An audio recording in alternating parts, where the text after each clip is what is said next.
Quoi? Vous pensiez que j'avais arrêté? Mais non, mais la semaine dernière, c'était un tour de Coupe de France. Et ça va, vous êtes assez grand pour vous débrouiller un peu tout seul, non?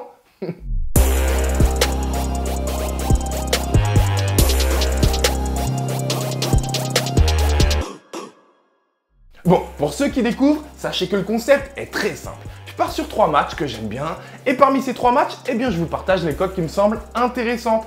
Après, c'est toi qui gères. Je suis pas Paul Le Poulpe, je suis pas Madame Irma, et n'oublie jamais, plaisir avant tout, ok?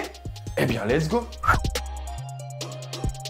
C'est le choc de cette 23e journée de Ligue 1. Monaco reçoit Lyon qui reste sur 3 victoires consécutives en championnat, dont une là, il y a à peine quelques jours contre l'Olympique de Marseille, assez renversante. Alors, même face à une équipe aussi sérieuse que Monaco, je sais pas, l'expérience des saisons précédentes me fait dire que Lyon est totalement capable d'aller gagner à l'extérieur pour se relancer définitivement dans la course à l'Europe. Est-ce qu'on les a pas enterrés un peu trop? Du côté buteur, bon, même si évidemment tout est envisageable, tout est possible, ça me paraît quand même difficile de passer à côté de Ben Yedder et de Dembélé, tant leur dynamique est positive et vous le savez, j'aime ça, c'est important pour moi. Les deux sont les tireurs de pénalty. Alors, même s'ils se sont fait surprendre de manière assez étonnante contre Bordeaux lors de leur dernier match, je vois tout de même les Strasbourgeois s'imposer contre Nantes. En effet, l'envie de se reprendre, la course à l'Europe qui fait rêver, et puis ce retour à domicile avec enfin du public, ça va forcément leur donner des ailes. Strasbourg, c'est la 2e meilleure attaque de notre championnat, juste derrière le Paris Saint-Germain. Rien que ça. Alors forcément, ça donne envie de se pencher du côté des buteurs. Et là, eh bien, il y a le classique Ajorc, toujours aussi efficace. Et puis la dernière fois, je vous l'ai donné, c'est passé à leur superstition oblige. Je vais répéter exactement la même phrase. J'ai un vrai coup de cœur pour Adrien Thomasson. J'aime beaucoup.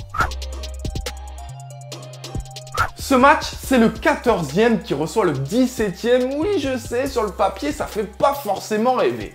Pourtant, c'est un match très important dans la course à la relégation. Et peut-être même encore plus pour les Bordelais qui viennent tout juste de s'extirper de cette zone rouge grâce à leur très belle victoire face à Strasbourg. Eh bien écoutez, fort de cette confiance retrouvée, j'ai bien envie de miser sur la victoire bordelaise. Surtout qu'ils affrontent une équipe rémoise en difficulté, qui reste sur 2 défaites consécutives. Écoutez, j'aime bien. Alors, on le sait, Bordeaux défensivement, c'est catastrophique. 53 buts encaissés en 22 matchs, aucun clean sheet, mais... Et si c'était pour ce week-end? Et si enfin ça allait arriver? En tout cas, au vu de la cote, je me devais de vous la partager. Enfin, côté buteur, eh bien, sans grande surprise au vu de la dernière performance de Wang qui reste sur un triplé. Et franchement, le Coréen, c'est vraiment très fort, grosse qualité. Je me pose pas beaucoup de questions et je me positionne sur ce buteur. Alors, pas si bête, hein. Bon, sachez tout de même que les cotes peuvent évoluer entre le moment où je réalise cette vidéo et le moment où vous pariez. Alors, rendez-vous sur The Bet pour, je l'espère, des bêtes de gain, mais surtout, avant tout, un bet de plaisir.